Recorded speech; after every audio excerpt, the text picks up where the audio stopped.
ప్రభాకర్ రాయవారు ప్రభాకర్కి ముందు నేను అభినందనలు కృతజ్ఞతలు రెండు తెలుపుతున్నాను.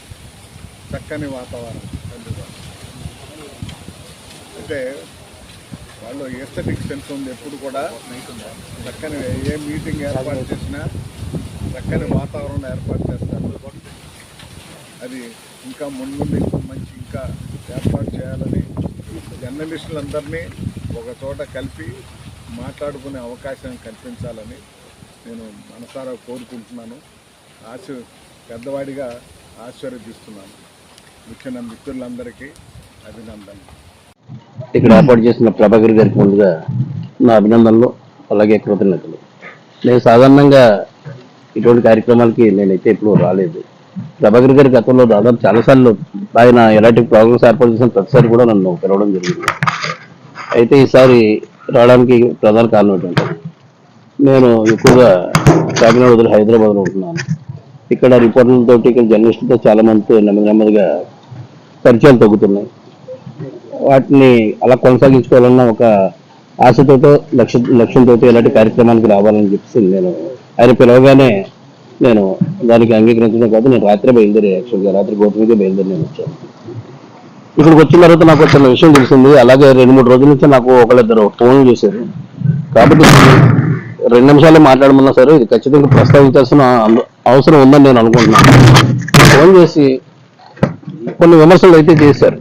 అన్నిటికీ కూడా నేను ప్రభాకర్ తరఫున నేనే జవాబు చెప్పాలనుకుంటున్నాను. ప్రభాకర్ తన సొంత సొమ్ము తెచ్చాడు, అప్పు తెచ్చాడు, ఎవరి దగ్గరికి వెళ్ళి ఏ విధంగా ప్రాధాయపడ్డాడో మనల్ని ఎవరిని తీసుకెళ్ళలేదు. ఆయన పడ్డాడు. ఈ సైట్ ఆయనే సెలెక్ట్ చేశాడు. ఆ వాహనం ఆయనే సమకూర్చాడు. భోజనాలు, బొట్లు, ఇతర అంశాలన్నీ కూడా ఆయన అక్కడి నుంచి తీసుకొచ్చాడు. అలాగే ఇప్పుడు వేదపాఠనం చేసిన పండితులను కావచ్చు, అలాగే ఒక మ్యూజిక్ ఇన్స్ట్రుమెంట్ చేసిన మా ఫ్రెండ్ని కావచ్చు, ఆయనే ఇక్కడ తీసుకొచ్చారు. వీళ్ళందరికీ ఎంత ఖర్చు అయింది ఏంటనేదాన్ని ఆయనే పడుతున్నారు. ఆయనే పడ్డప్పుడు ఆయన పలానా చోట కలెక్ట్ చేసేడు, లేదా పలానా చోట ఇది అని విమర్శలు చేయడం చాలా తప్పు. మీకు ఓపిక ఉండి సరదా ఉంటే వచ్చి పాల్గొండి. మీకు ఓపిక లేదు మానేయండి. మీ పేరు చెప్పి ఎవరి పేరు చెప్పి ఆయన తెచ్చాడని నేను అనుకోను. ఎందుకంటే ఇక్కడ మన ఫోటోలు చూస్తే, మన మొహాలు చూస్తే మనం ఇచ్చేస్తారు అని మనం నమ్మడం చాలా అమాయకత్వం. ఎందుకంటే మనం ఇండివిజువల్గా వెళ్తే మనం ఎంత తెచ్చుకోగలుగుతున్నాం మనకి తెలుసు. మన పేపర్ల తరఫున వేసిన అడ్వర్టైజ్మెంట్కే డబ్బులకే సంవత్సరాలు తిరుగుతున్న వాళ్ళు ఇక్కడ ఉన్నారు. కాబట్టి ఆయన ఒక బ్రాహ్మడిగా ఆయన ఆశీర్వదించి అడుగుతున్నాడో, లేకపోతే ఏ విధంగా అడుగుతున్నాడో, లేదా ఆయన అప్పు చేసేస్తున్నాడో మనకైతే తెలియదు. మన పేర్లు ఉపయోగించేసి చేసేసేంత సీన్ అయితే ఇక్కడ ఎవరికి లేదు. ఎందుకంటే ఇక్కడ ఉన్నవాడు ఎవడు ఆడే సరిపెడేస్తున్నారు. ఇక మళ్ళీ మన పేరు రెండోసారి ఉపయోగించేసుకున్నంత ఖాళీ అంత అవకాశం ఇక్కడ రిపోర్టర్లు ఎవరు ఇవ్వడం లేదు. ఇచ్చేసిన మన పేర్లు చెప్తే డబ్బులు ఇచ్చేస్తారు అనుకోవడం, అంత ఇచ్చేసేటువంటి మనమే దూసేస్తాం. ఇక్కడ దాకా రానివ్వం పేరుగా చెప్పాలంటే. కాబట్టి ఇటువంటివన్నీ మానేసి ఇలాగ ఎవడో చేస్తున్నాడు, చేసిన వాళ్ళు ప్రోత్సహించండి. లేదు మీకు ఇంట్రెస్ట్ లేదు ఎవడు మానేయండి. ఈ విమర్శలు నెక్స్ట్ వెనకత నుంచి ఫోన్లు చేసి అలా చేస్తాడు, ఇలా చేసాడు, ఆడి దగ్గరికి వెళ్ళి అన్నీ అన్నసరి మ్యాటర్. నీ వరకు నేను ఈ స్థాయిలో ఉండి కూడా నేను వెళ్ళి ఒకటి దగ్గరికి వెళ్ళి నేను 1000 రూపాయలు తేలేను. ఒక 1000 రూపాయలు నేను అడిగి తేలేను. బ్రదర్ తెచ్చాడు. తెచ్చి ఇంతమంది ఫోన్లు చేశారు. ఇప్పుడు మన ఇంట్లో చిన్న కార్యక్రమం చేయాలంటేనే ఎన్నో లోపాలు ఉంటున్నాయి. ఆఖరికి మన సొంత చెల్లెలు పిల్లలు, బావలో వీళ్ళే మమ్మల్ని సక్రమంగా పిల్లలు, లేదా మాకు టైమింగ్ చెప్పలేదు, మాకు ముందు చెప్పలేదు అని చెప్పి కోపగించిన సంఘటనలు మన ఇళ్లలో చూస్తున్నాం. అలాగే ఇంతమందిని కొన్ని కాకినాడలో R&B గెస్ట్ హౌస్ పిలిచాడంటే కాదు, ఇంతమందిని వెహికల్ పెట్టి ఇంత దూరం తీసుకొచ్చి ముందు ఇవన్నీ ఎప్పుడు సెలెక్ట్ చేసాడో కూడా నిజంగా నేను ఈ ప్రాంతంలో ఇక్కడ పుట్టి పెరిగినా సరే నేనైతే ఇక్కడికి ఎప్పుడూ రాలేదు. నాకు కూడా ఇది చాలా కొత్త ప్రదేశం, కొత్త అనుభవమే. అలాంటి చోట ముందు సెలెక్ట్ చేసి మనందరి నుంచి సురక్షితంగా ఇక్కడ తీసుకొచ్చి ఏదో భోజనం పెట్టి పంపించినాడు. వీలుంటే దీవించండి, ప్రోత్సహించండి, విమర్శించడం సరికాదు.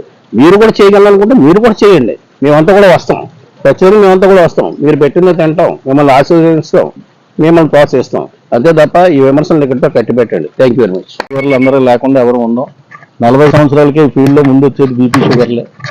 అటువంటి పరిస్థితుల్లో ఈరోజు మన మిత్రుడు ఈ రకంగా గ్యాదర్ చేసి అన్నగారు చెప్పినట్టు ఇంత ఆహ్లాదకరమైన వాతావరణంలో మన అందరినీ కూర్చోబెట్టి ఈ రకమైన కార్యక్రమం చేయాలి అంటే ముందు తన కుటుంబ జీవితానికి దూరంగా అవ్వాల్సిన పరిస్థితి మాత్రం ముఖ్యంగా ఉంటుంది.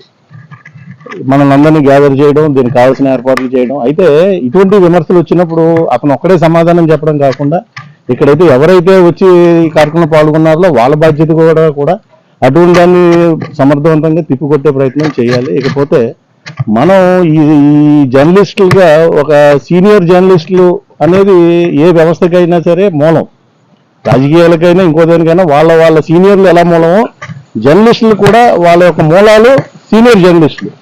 మధుసూదన్ రావు లాంటి పెద్దలు ఎన్నో ఎత్తులు చూసి ఎంతెంతో వార్తలు రాసి, నేను మా ఇంటి పక్కన ఆయన ఉన్నప్పుడు ముఖ్యమంత్రి గారు స్వయంగా ఇంటికి వచ్చారు ఆ రోజుల్లో. అప్పుడు నాకు ఇంటర్నెట్ చదివేవాడిని.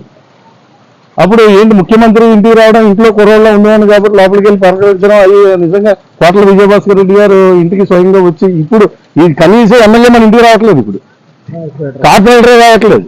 అంటే ఏ స్థాయి నుంచి ఏ స్థాయికి దిగజారిపోయాం. కాబట్టి దానికి కారణం ఏంటి అంటే మనలో సత్తా ఉంది, అన్నీ ఉన్నాయి, కానీ ఒక కట్టుబాటు పరంగా ఒక ఐక్యత అనేది లోపిస్తుంది. ఇటువంటి కార్యక్రమాల వల్ల ఐక్యత అనేది పెరుగుతుంది. మనలో మనం కూడా పొటెన్షియల్ పెంచుకోకపోతే రాబోయే రోజుల్లో ఈ యొక్క ఇప్పటికే మనుగడ తగ్గిపోతుంది. పత్రికా రంగం, సోషల్ మీడియా ఇవన్నీ కూడా గందరగోళంగా తయారయ్యి వ్యవస్థ మనుగడే ప్రశ్నార్థకంగా వచ్చే పరిస్థితి కనిపిస్తుంది. కాబట్టి జర్నలిస్టులను బాధ్యతాయుతంగా వార్తలు రాయడం, శోధించడం, ఎక్కడ ఇన్ఫర్మేషన్ అనేది ఏ అధికారి కూడా లూప్ లైన్లో ఇవ్వట్లేదు. సమాచార చట్టం ప్రకారంగా ప్రయత్నం చేద్దాం అనుకుంటే మొత్తం లాకి వేస్తున్నారు. ఒక వార్త రాయాలంటే ఎంత శోధించి పరిశోధించాలి, ఆ తాలూకా ఇన్ఫర్మేషన్ అనేది రావడానికి ఇబ్బంది అయిపోతుంది.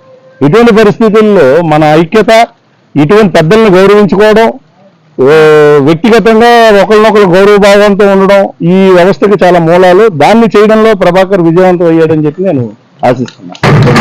సరే, నన్ను మాట్లాడమన్నారు కాబట్టి కాస్త భిన్నంగా మాట్లాడతాను నేను.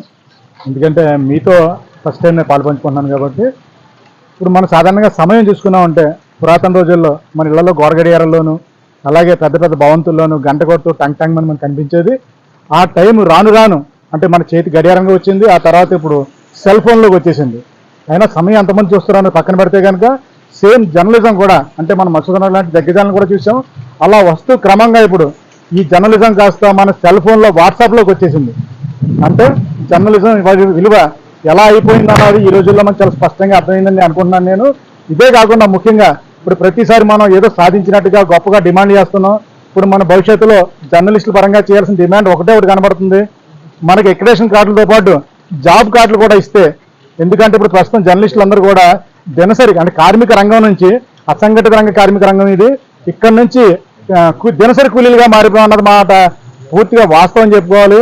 అందుకే ఎక్రిడేషన్ కార్డుతో పాటు జాబ్ కార్డు ఇస్తే ఏ ఉపాధి హామీ పథకంలో దాన్ని ఇంక్లూడ్ చేసి మనకు కూడా సంవత్సరానికి ఒక 200 పని దినాలు కల్పిస్తే కనుక ఈ జర్నలిస్టుల పట్ల ఇటువంటి ఈ చిన్న చిన్న చూపు చూడడం అనేది కొద్దిగా మారుతుందన్న భావన జస్ట్ నాకు కలిగింది. అందుచేత భవిష్యత్తులో మనకి ఇదే డిమాండ్ కావాలని ఆశిస్తూ ముందుగా ప్రభాకర్ గారికి అభినందనలు చెప్పాలి. ఇటువంటి కార్యక్రమం ఏర్పాటు చేసి నన్ను కూడా పిలిచినందుకు అందరికీ థ్యాంక్ యూ వెరీ మచ్. మిత్రులందరికీ నా నమస్కారం తెలియజేస్తున్నాను. నాకు సీనియర్స్ ఇక్కడ ఈరోజు మీతో పాటు ఇలా పాలు పంచుకోవడం చాలా ఆనందంగా ఉంది. ఈ అవకాశం కల్పించిన మన ప్రభాకర్ గారికి ప్రత్యేకంగా థ్యాంక్స్ తెలియజేస్తున్నాను. ఎందుకంటే గత 2 సంవత్సరాలుగా నేను మన మీడియా మిత్రులకి చాలా దూరంగా ఉంటున్నాను. నా షెడ్యూల్ అంతా వేరే ఉండడం వల్ల సీనియర్ని చాలా మిస్ అవుతున్నాను. నేను మా గురువు గారిని బాగా మిస్ అవుతున్నాను. ఫ్రెండ్స్ అందరితో చాలా సన్నిహితంగా ఉండేవాడిని. అలాంటిది వర్క్ స్ట్రెస్లోకి వెళ్ళిన తర్వాత ఇలాంటివి ఎంత అవసరం నాకు ఇక్కడ చూసిన తర్వాత ఈరోజు అర్థమైంది నాకు. ఎందుకంటే నేను ఒక మినిస్టర్ దగ్గర వర్క్ చేయడం వల్ల ఎంత వర్క్ స్ట్రెస్ అంటే ఆటోమేటిక్ జర్నలిస్టులకే పెద్ద స్ట్రెస్. అది ఇంతమంది జర్నలిస్టులు కమ్యూనికేట్ చేసి పిఆర్ఓకి ఎంత స్ట్రెస్ ఉంటుందో మేము ఊహించవచ్చు. నాట్ ఓన్లీ కాకినాడ, నేను ఎంటైర్ స్టేట్ మంత్రి కాబట్టి అందరూ ప్రెస్తో నేను టచ్లో ఉండాలి. చాలా స్ట్రెస్తో కూడుకున్న పని. అలాంటిది ఈరోజు ఇక్కడ రావడం అంటే నాకు చాలా కొత్తగా, ఏదో నాకు ఏదో స్వాతంత్రం వచ్చినట్టుగా అనిపించింది. ఈరోజు అయితే యాక్చువల్గా చాలా హ్యాపీగా ఉంది. ఈ అట్మాస్ఫియర్ కానీ నేను చూడలేదు యాక్చువల్గా. మనకి కాకినాడ సరౌండింగ్లో ఉన్నా కూడా ఇది సెకండ్ టైం నేను రావడం, మన ఇన్వైట్ చేసిన తర్వాత మీరు 3 సార్లు, నేను 2వ సారి వచ్చాను. ఏదైనా మనందరం మరొకసారి ఇలా కలుసుకొని ఒక నూతన స్ట్రెంత్ వచ్చినట్టుగా అనిపింది నాకు. మనందరం ఇలా కలుసుకొని మనం రిలేషన్ అంటే ప్రొఫెషనల్ రిలేషన్ వేరు, వ్యక్తిగత రిలేషన్స్ కూడా ఉంటాయి. ఆ రిలేషన్స్ కూడా మనం ఇప్పుడు బాండింగ్ పెంచుకోవాలి. చాలా మంది ఏంటంటే మంచి చెడ్డ ఉంటాయి, విమర్శలు చేస్తూ ఉంటారు. కాకపోతే వాళ్ళకి మన స్టైల్లో చెప్తే సరిపోద్ది. ఒక మంచి పని ఎప్పుడు ప్రోత్సహించాలా, అప్పుడు అందులో మనం ఎప్పుడు ముందుండాలా. మీరు ఆ పరంగా కుటుంబ పరంగానే కాకుండా మీ ఆరోగ్యపరంగా కూడా జాగ్రత్తగా ఉండి ముందు ఇలాంటి కార్యక్రమాలు ఎన్నో జరగాలి, మేము కూడా పార్టిసిపేట్ చేయాలి అని తెలియజేస్తూ మీ అందరికీ మరొక శుభాకాంక్షలు తెలియజేస్తున్నాం. ఒక పని చేసామంటే అది మంచిదా చెడ్డదా అనేది డిసైడ్ చేసేది మానవ మూర్తులు ఎవరో కాదు, ప్రకృతి. గత 4 రోజుల నుంచి కూడా విపరీతమైన వర్షాలు ఉంటాయి, గాళ్ళు ఎదురుగాళ్ళు ఇవన్నీ ఉంటాయి, అది ఇది అని మనం ప్రచార మాధ్యమాల్లో అలాగే వాతావరణ శాఖ హెచ్చరికలు చూస్తున్నాం. అయినప్పటికీ కూడా ప్రభాకర్ పెట్టిన ఈ యొక్క ప్రోగ్రాం ప్రకృతి సహకరించింది అంటే ఖచ్చితంగా ఆయన విజయం చెందాడని చెప్పవచ్చు. అయితే 1994 సంవత్సరంలో మధుసూదన్ రావు గారు ఇండియన్ ఎక్స్ప్రెస్ నుంచి రిటైర్ అయ్యారు. నేను ఆ రోజున ఆయనకి రిటైర్మెంట్ అయినప్పుడు నేను అప్పుడున్న వాడివేలు శ్రీనివాస్ గారు సన్మానం చేశాం. గురుగారు ఇది అప్పటిదైనా చూడండి. మళ్ళీ అలాంటి పెద్దల్ని అంటే సీనియర్ని గౌరవించుకుని సన్మానం చేయడం అనే వరవడి కొనసాగిస్తున్న ప్రభాకర్కి మరోసారి ధన్యవాదాలు చెప్తూ థ్యాంక్ యూ.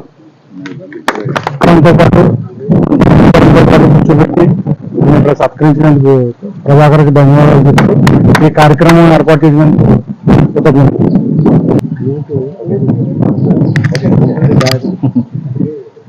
ఈ కార్యక్రమం నిజంగా ఇప్పుడున్నటువంటి తరం జర్నలిస్టులకి, ముందు తరం జర్నలిస్టులు లేదంటే నువ్వు ఎవరిని స్ఫూర్తిగా తీసుకుని రంగంలోకి వచ్చావు, వాళ్ళని ఎలా గౌరవించాలి, సమాజంలో నీకంటూ రేపొద్దు నువ్వు ఆ స్థానానికి వెళ్ళగలగాలంటే వాళ్ళ మార్గదర్శకాలు మనకు అవసరం ఉంటుంది. కాబట్టి ప్రభాకర్ ఇటువంటి కార్యక్రమాలు గతంలో చాలా చేసిన ఆయన ఈరోజు ప్రత్యేకంగా పెద్దల్ని అంటే ఈ తరం ఇప్పుడు మన తర్వాత తరం వాళ్ళ పిల్లలందరూ కూడా గౌరవ మర్యాదలు కూడా తల్లిదండ్రులను ఎలా చూసుకోవాలి, గురువులను ఎలా పూజించాలి అన్నదాన్ని పూర్తిగా మర్చిపోయి పెడదూరంలో పోతున్న పరిస్థితుల్లో ప్రస్తుతం మరొక్కసారి ఇప్పుడున్న జర్నలిస్టులకి సీనియర్లను ఏ విధంగా గౌరవించాలి, వాళ్ళని ఏ విధంగా చూసుకోవాలి, రేపు అదే స్థానం మీకు వస్తే ఎలా నడుచుకోవాలి, వాళ్ళ ఎక్స్పీరియన్స్ కూడా తెలుసుకుంటూ పూర్తి స్థాయిలో వాళ్ళని గౌరవించుకోవడం అన్నది ప్రధానంగా ప్రతి చోట. ఎందుకంటే వాళ్ళ నుంచి మీద వాళ్ళ దగ్గర పనిచేయక్కర్లా, కొంతమందిని చూస్తే మనం వాళ్ళని అనుసరించి వెళ్తే చాలు, మనం వాళ్ళకి తగ్గ పేరులో సగం పేరు మనకే ఉంటుంది. ఖచ్చితంగా నువ్వు సమాజంలో పనిచేసినప్పుడు కూడా వాళ్ళని ఆదర్శంగా తీసుకుని పనిచేస్తే ఖచ్చితంగా మనం కూడా మంచి పేరు సమాజంలో తెచ్చుకోగలవడానికి ఇటువంటి కార్యక్రమం ఏర్పాటు చేసినటువంటి ప్రభాకర్ గారికి ప్రత్యేకమైన ధన్యవాదాలు.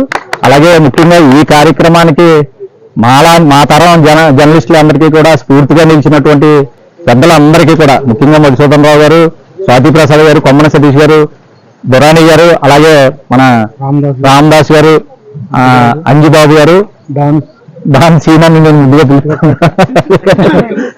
సత్యం బాబు, సాచారి శోభల్లో ముఖ్యంగా వాళ్ళందరికీ కూడా ప్రత్యేకమైన ధన్యవాదాలు.